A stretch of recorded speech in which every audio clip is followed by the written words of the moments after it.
Wase, let me just say this. If your friend is not watching this CTA, mwambie watch. Because this CTA is hands down. We keep saying this every time. Mina dero tunasema every CTA gets better and better and better. Lakini hii imeshika. Rufftone kwanza, you have to make sure that you've got refill my friend. Nimerefill. Mbako ke Rufftone Nitro. Ndio Subaru ivuke highway. Na samosa zinakam, chakula inakam, kila kitu inakam. Muhimu sana. Hiyo ni muhimu. Kasi yetu tuna walk out of set. Okay, so let me tell you where we left this story. This story tuliwacha Mizizi. Mizizi, yes. You know the thing I've heard about Mizizi? Yeah. That's when Nazizi shot her first video. Yo kitu ya mama. Nazizi akikuja nilimuona. Alikuwa naka cool kid fulani hivi. Mweupe, myang. Alikuwa myang hiyo time. Nakumbuka vizuri sana. Sababu Mizizi kikam wase wengi kulikuwa na euphoria fulani. The person who really broke that ceiling before Mizizi was Shades of Black. Wow. Shades of Blackness. Ted Josiah. Wale mademu wawili, if you remember that. Na Hardstone. Do you know, I even have the Hardstone video that alifanya Mizizi. Yes. Hardstone. Nakumbuka akikuja, he was a big name. Akifanya, ilikuwa ni uhiki. Hudson in a yard, put up your hands and you scream. Bas, amechora Masai. So kulikuwa na Shades of Black, kulikuwa na Hardstone, watatu ni Serengeti Group. Hiyo ilikuwa ya Shades of Black. Bas. Na unakumbuka vizuri sana. So Flavian namlike juu alikuwa anajua kuna generation ilikuwa hapo nyuma na kuna generation inakam. So generation ya hapo nyuma ilikuwa ishakuwa taken care of. Kulikuwa na nimekwambia Music Time. Yep. Okay, international kulikuwa na Utna. Utna. Yes. Utna. Nakwambia. Kulikuwa na nimekwambia Joy Bringers. Kulikuwa na Machoka alikuwa na kipindi kwa radio, Sanyo iko juu, Sanyo Tops. So but the young ones hawakuwa na platform. So ndio wase wakaanza, hip hop ilikuwa imeanza kuingia Kenya. Hiyo ni ya gani? Hiyo ya hizo ndio ya sasa za kina ilikuwa Tupac, Biggie wamehitisa vipoa. And Tupac hata hiyo time ndio alikuwa ameuliwa tu. Yep, that means it's 96 97 hapo. Alikuwa amemadwa. So 98 hapo ndio Mizizi imeanza sasa kushika. I think ni late 98 ama ni 98 hapo. Okay. So nakumbuka hapo ndio limiting Red Sun alikuwa kwa group ilikuwa inaitwa 121. Ilikuwa na msanii anaitwa Lyric na Kidush. Na pia msee alikuwa affiliate friend hapo ni msee anaitwa nani? Shanky Radix. Shanky Radix walikuwa kwa wimbo wa kwanza ilikuwa inaitwa Power Supply. Wangapi wanataka power supply? Ni wape lyric wa electrify. Sasa wamekwisha. Ni cheki kwenye screen na wakilisha. Wanataka watu moja wa take over. Lyrical. Nikushock. I once produced for Lyrical and Shanky Radix. You're kidding me? Back in the day. Seriously? Ingia kwa comment Shanky waambie. Shanky Radix bana. Where are you man? Brethren, maximum respect. Wherever you are. Red Sun. Sasa Red Sun alikuwa cool kid, lakini Red Sun alikuwa product ya F2. Pia kina Lyrical. Yep. So saa hiyo tunakutana Mizizi. Rufftone ni product ya Zero Grazing. Simi nilikuwa na Zero Graze humo. So wanashangaa ni nani? So mimi natoa It's Up to You. Hiyo ndio time pia kuna msee anaitwa Mr. Lololova. Sasa anaitwa Macadam. Yes, alikuwa. Asiwadanganya alikuwa msee wa dancehall. Mizizi alikuwa msee wa dancehall, alikuwa anaimba inaitwa Lololova man. Mr. Lololova. Flavor nikao na hiyo video angusha hapa saa hizi. Hiyo ni Mizizi. Kidogo kukaa hivi ndio nani anatokea? Nazizi. Yes. Amtoka sijui ni high school ama nini. Akatoa mama nataka kuwa rapa. Samahani dada sijui nini. Sasa amevaa kiapro hivi kama mechanic. I remember it like it's yesterday. Tukatoka hapo tukaanza kuambia Flavia now tumeshoot sana kwa hii bodi ya mbao. Tafadhali tufanyie video hii nje. So shida ilikuwa kamera za KBC zilikuwa zinatoshana na goalpost. Okay, so in fact this is a very good point. Yes. Because you're now talking about the equipment that you are using kushoot. Kama ni jua unachapwa na jua. Hizo zilizoko studio. Alikuwa ndo kihara manani. Respect, watu walikuwa wazuri, walikuwa wanapatia vijana nafasi. But the cameras were huge. They were huge, si mchezo. Zilikuwa zinaitwa nini? Betacam. Betacam, my friend, ni kama unashutiwa na lori. Tukaambia Flavian, mazie please tufanyie video za hii. Video yao ya kwanza nje nakumbuka. Kuna group nimesahau, lakini mmoja Flavian alifanyia nje ilikuwa power supply. Now this one to moja akaenda Ramcourt South B Mombasa Road. Kwa swimming pool, kama unakumbuka. Hapo ndo ulikuwa na red sana na ruka hapo kando ka Johnny Bravo. Ramcourt, hiyo video ilifanywa hapo ya kwanza. Na nakumbuka hiyo time Ted Josiah ilikuwa ni Dr. Dre. Ted Josiah was like Dr. Dre. Na Swiss Beats, hapa nitwa nani?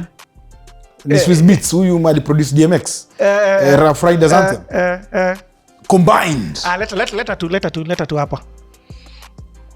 Kadawe imekam. Combined. Sasa ndio mizizi boss. Again I thank Flavian kwa sababu akaanza kukubali kufanya mavideo sasa zinaanza kufanywa nje. Hapo ndio watu wajue Refiga alikuwa kwa group. NWA, Nubians with Attitude. Bro, unajua wote. I'm telling you.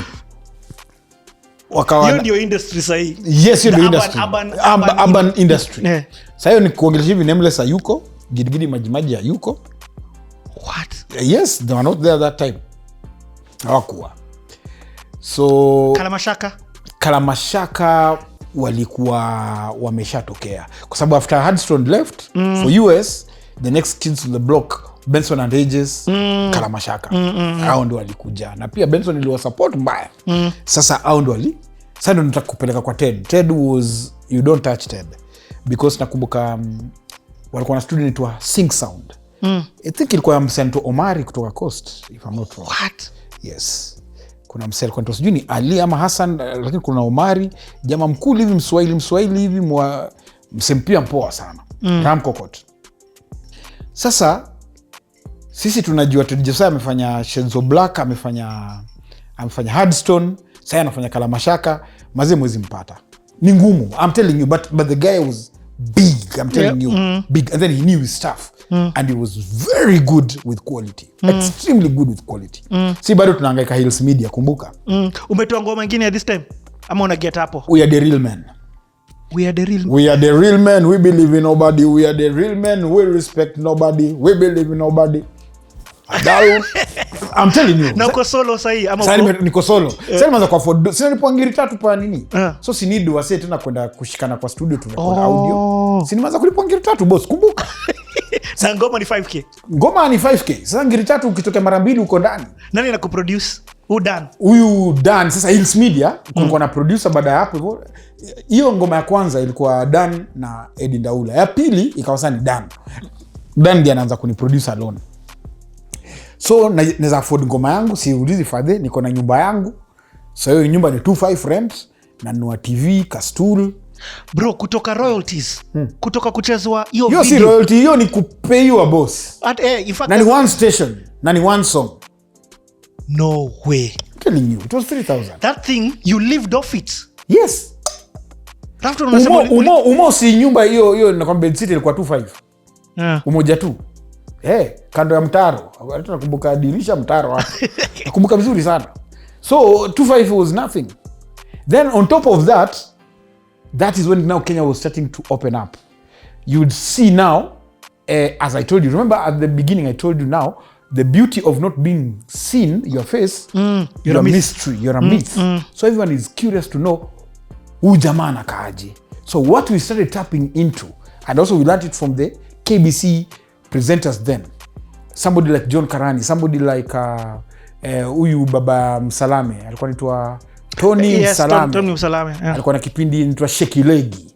Then again nakwambia kuna DJ wa reggae anaitwa nani? Jeff Mwangemi. So what they started doing, they started organizing tours in Nanyuki, in Eldoret. There's nothing that was pulling crowds more than that. Because people cannot place the face to the voice. The only place you can do is in a gig somewhere in Nanyuki. Ulikuwa unaenda Nanyuki, town imelokiwa. It's on a lockdown. 1000% my friend. Unapologetic. Na unalipwa? What are you talking about?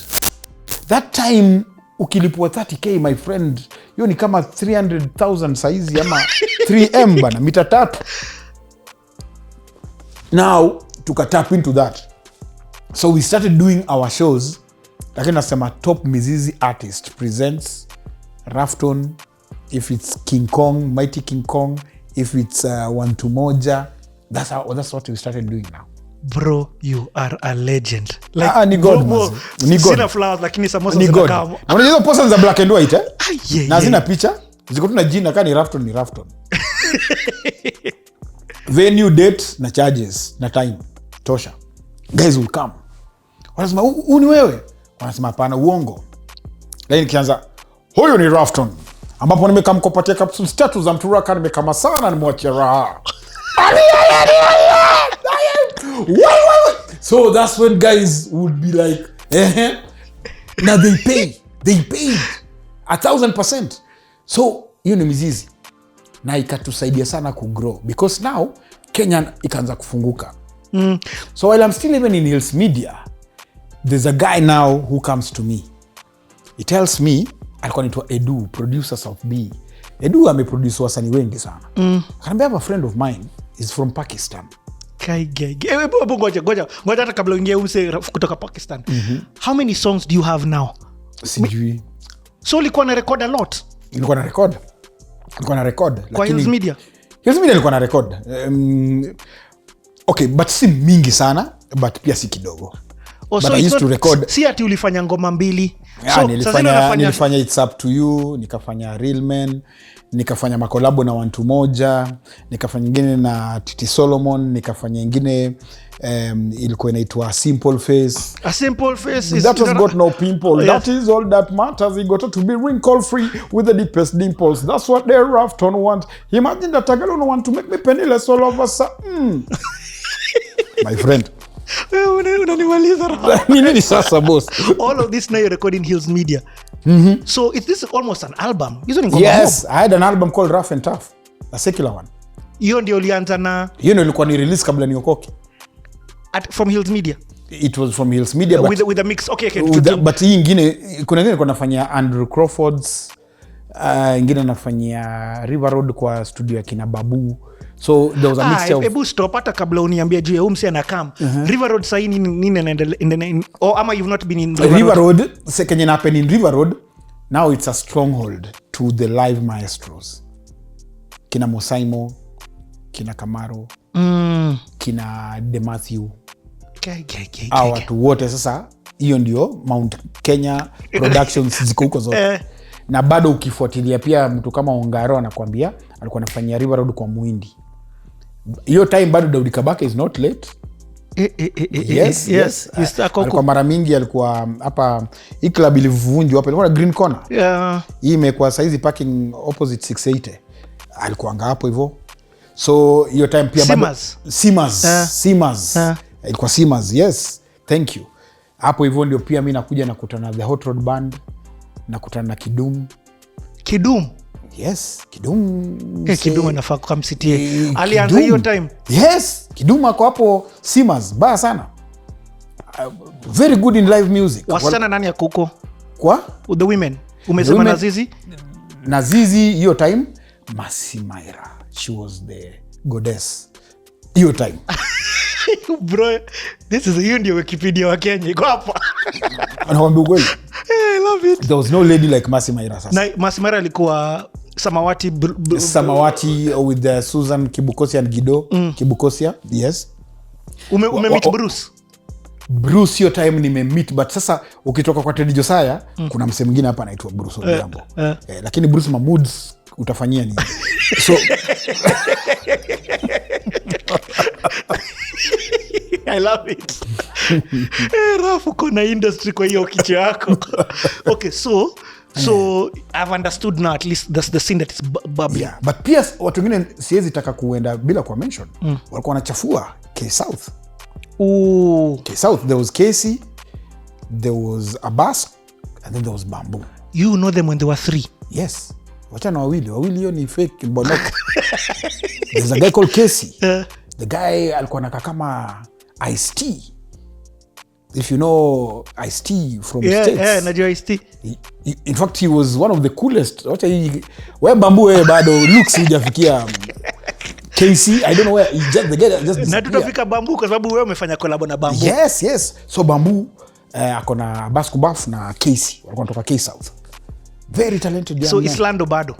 Yes, K-South iko katikati ya Dandora na Umoja na kando ya Buruburu, K-South. Hey, how is it? Tell me a little bit about One to Moja, alafu tuingie umse amekaa mkukuona. One to Moja, naweza sema it was raw talent but without management. I think that's what costed them. Because lyrical, me am a rag artist, me ni amplifier, but as Rufftone, kakuna mtu likuwa naogopa juu ya sauti ni lyrical. Yes. Alikuwa ana presence kwa microphone na pia kwa talent na pia kwa stage. There was another crazy guy, but yeye pia Bafu Chafu pia alikuwa poa, lakini pia again there was something disturbing him. I don't want to get into so much details, but again, good talent, good compromise. They come balanced.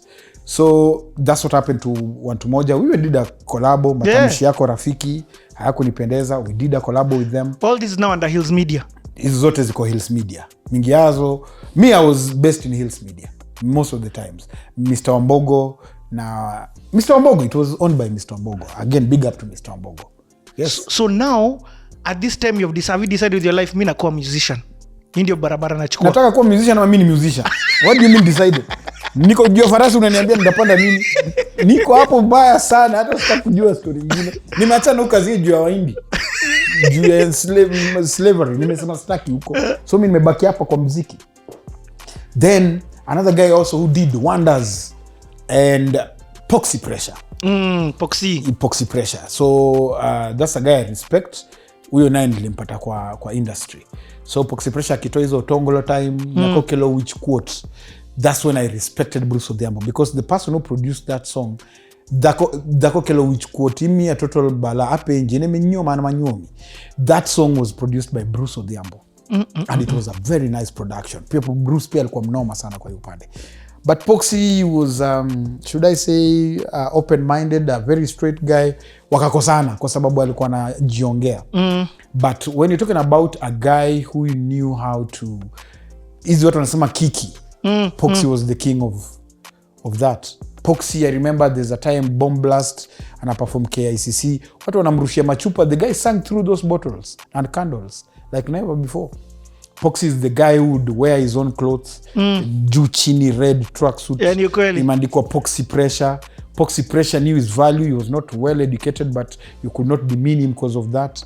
He would stand up against any corporate, any presenter, any station. He went against the entire station akisema wamekataa kucheza muziki zake. And until by that time, at some extent, they went on a go slow on him. So Poxy also really had lots of impact in the music industry. Again, he held others' hands. Unakumbuka ule jamaa alimshika Newton, picha ya nje niwekeko kwenye album. Poxy Pressure is the one who brought him into the music industry. No way. I'm telling you the truth. And ukimwangalia vizuri alikuwa na heart pia sana ya kudefend the musicians against the 3 CMOs. The one who started fighting against Shamala then, when she was the head of Music Corporate Society of Kenya. So he was both an artist and an activist, whom I respect so much. Thank you so much for giving him his flowers. I've not had anybody here who's talked that much from a positive perspective about Poxy. Na hiyo ni poa sana because gone, but still we have to understand that this fight didn't start now. This is where it started from. In fact, he's the one who alinifanya nini, alinidunga hiyo sindano ya activism because he told me utaimba mpaka wapi if you are singing and somebody is harvesting your returns, then you are doing zero, you're mark timing. He's the one who told me that so many years ago, over 15 years ago. He told me the same thing. He told me, now what are you doing? You cannot be feeding a cow and somebody is milking it. Yes, he told me in black and white. And that's why you see I'm very passionate against injustices towards musicians. He's ni noma. Okay, let's now go back. So this guy calls you, he tells you rafiki yake anajua msee kutoka Pakistan. But kabla niende kwa Pakistan, pia there's another musician called the Mighty King Kong. Mighty King Kong.